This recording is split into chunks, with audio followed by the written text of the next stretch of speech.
3월 23일 수요일 무죄를 아는 권력자들 침묵하시는 예수님. 누가복음 23장 1절에서 12절 말씀.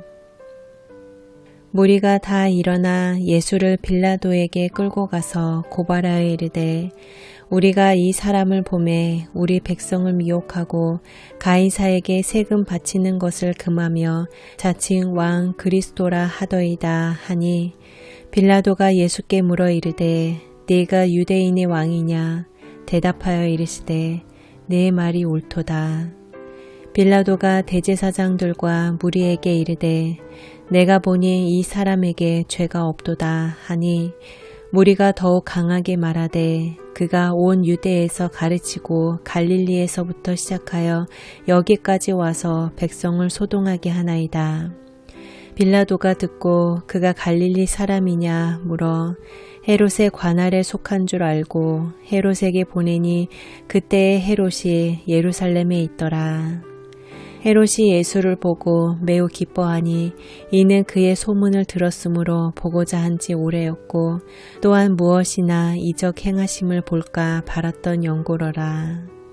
여러 말로 물으나 아무 말도 대답하지 아니하시니 대제사장들과 서기관들이 서서 힘써 고발하더라.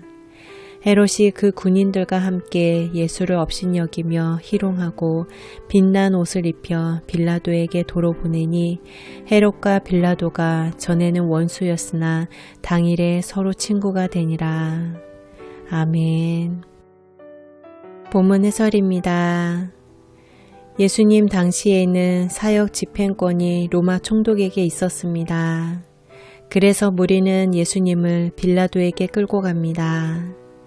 무리는 예수님의 제목을 백성을 미혹시킴, 세금 납부를 거부함, 자칭 왕이라고 함 등 세 가지로 말합니다.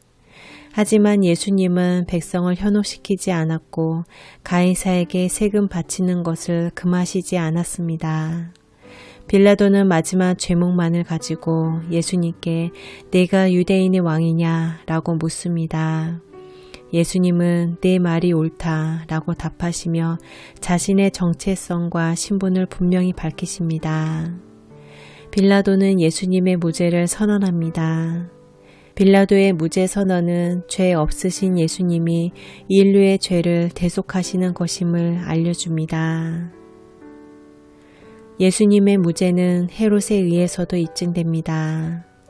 빌라도는 예수님이 갈릴리 사람이라는 말을 듣자 헤롯에게 보냅니다.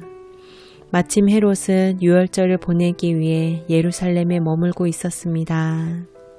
그는 예수님의 죄를 찾기 위해 여러 말로 묻지만 예수님은 침묵하십니다.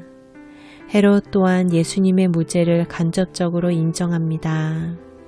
이때 대제사장들과 서기관들이 힘써 예수님을 고발합니다. 헤롯은 예수님을 업신여기며 희롱하고 빛난 옷을 입혀 빌라도에게 보냅니다.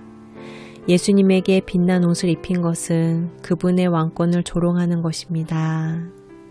헤롯과 빌라도가 전에는 원수였으나 서로 친구가 됩니다. 이처럼 악한 자들은 악을 도모하기 위해 동맹합니다. 예수님은 무죄며 다른 사람은 모두 유죄입니다. 기도하시겠습니다. 원수끼리도 예수님을 대적하는 일에는 친구가 되는 것이 악의 속성임을 깨닫습니다. 예수님의 죄목을 찾으려 들수록 도리어 예수님의 무죄함만 증명될 뿐임을 봅니다. 제 안에 계신 주님을 거슬러 공격해오는 원수를 죄성으로 응수하지 않고 선으로 악을 이기게 하소서. 예수님의 이름으로 기도드립니다. 아멘.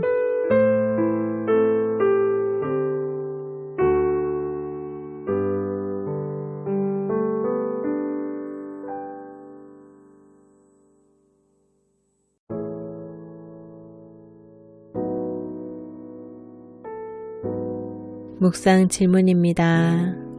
갖은 조롱에도 침묵하시는 예수님을 기억할 때 내가 더 인내하며 침묵할 일은 무엇인가요?